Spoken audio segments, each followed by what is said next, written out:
केरल का नाम अभी चेंज हो के केरलम होने जा रही है। तो ये कैबिनेट से अप्रूव हो गया है, ऊपर चला गया है, मतलब प्रेसिडेंट के पास। प्रेसिडेंट से जब अप्रूव हो जाएगा फिर वो आ जाएगा, एक प्रोसेस होती है, ठीक है। तो ये फिर आ जाएगा स्टेट को।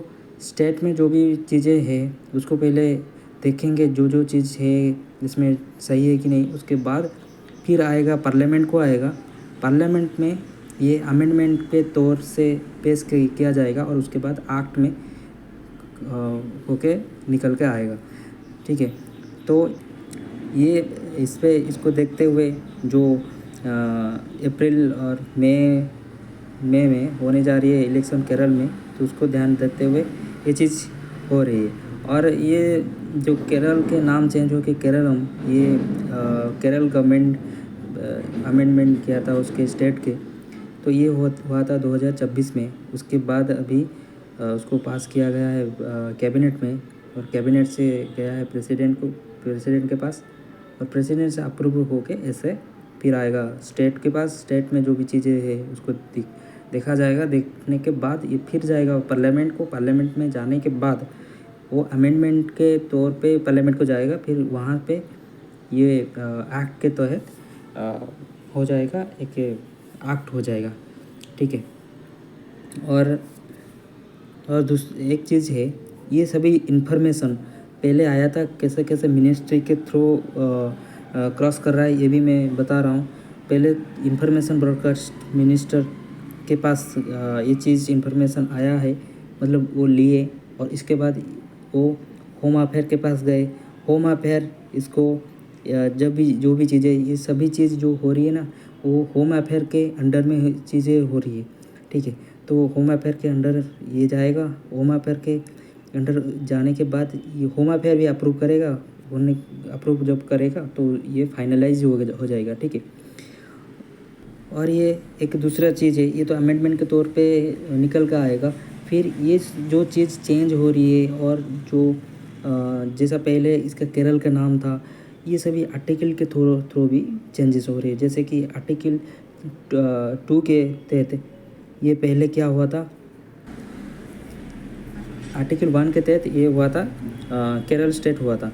फिर ये जो हो रहे हैं ना केरल स्टेट, ये भी एक शेड्यूल में है, फर्स्ट शेड्यूल के जो कॉन्स्टिट्यूशन में फर्स्ट शेड्यूल के अंदर ये हो रही है। और दूसरा चीज़ है, ये आने के बाद ये जो नाम चेंज नेम हुआ था, उसके बाद आर्टिकल 3 में क्या होगा, इसका नाम चेंजेस के बारे में कह रहा है। आर्टिकल 3 कह रहा है जो भी यूनियन के जिसके नाम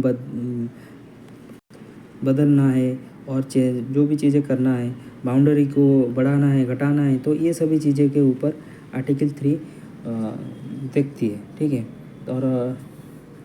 और ये जो केरलम हो रही है, ये कि केरल जो स्टेट है, मलयालम लैंग्वेज वहाँ पे बोला जाती है। और इसके तहत क्या हो रहा है, वहाँ पे ज़्यादा मलयालम बोलने वाले लोग हैं, तो लिंग्विस्टिक बेसिस में ये चीज़ हो रहा है केरलम। और ये जो केरलम हो रही है, केरलम एक मतलब द्रविडियन लिंग्विस्टिक ट्रेडिशन है जो मलयालम में है, ओके। हाँ, फिर एक चीज़ है, ये हो गया। और ये जो भी चीज़ पता चल रहा है, केरलम मलयालम लैंग्वेज के एक द्रविडियन लिंग्विस्टिक ट्रेडिशन है। तो ये सभी चीज़ एम्पेरर अशोक के इंस्क्रिप्शन से ये सभी चीज़ें पता चल रहा है, ओके। और ये सभी चीज़ मैं बोल दिया कि इंफॉर्मेशन ब्रॉडकास्ट मिनिस्टर इसको होल्ड करेंगे, जो भी न्यूज़ वगैरह जो भी आएगा। दूसरा चीज़ है, जो यूनियन के होम मिनिस्टर है उनके पास जाएगा। होम मिनिस्टर क्या करेंगे, ministry of law and justice के पास पेश करेंगे, उनके पास भी जाएगा, क्योंकि वो चीज़ आगे फॉरवर्ड होगा ना, फिर उनके पास जाएगा। जज जो भी लॉ होने जा रही है, एक्ट होने जा रही है, तो उनके पास जाएगा। और जाने के बाद जो रीनेमिंग होगा, तो ये चीज़ इनके पास होगा, लॉ एंड मिनिस्टर के पास होगा। तो 3 मिनिस्ट्री यहाँ पे मतलब उनके निगरानी में ये चीज़ चलेगा।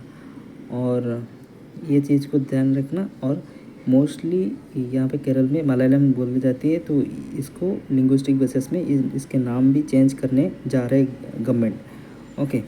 और और ये जो ministry of law and justice के अंदर दो चीज़ डिपार्टमेंट है, जो कि department of legal affairs and department जो लेजिस्लेटिव डिपार्टमेंट है, उनके साथ ये चीज़ होगा, जो कि ministry of justice law and justice के अंदर ये आ रही है। तो इस चीज़ को होल्ड करेगा। तो उसके बाद अमेंडमेंट के तौर पे पार्लियामेंट में पेश करा जाएगा।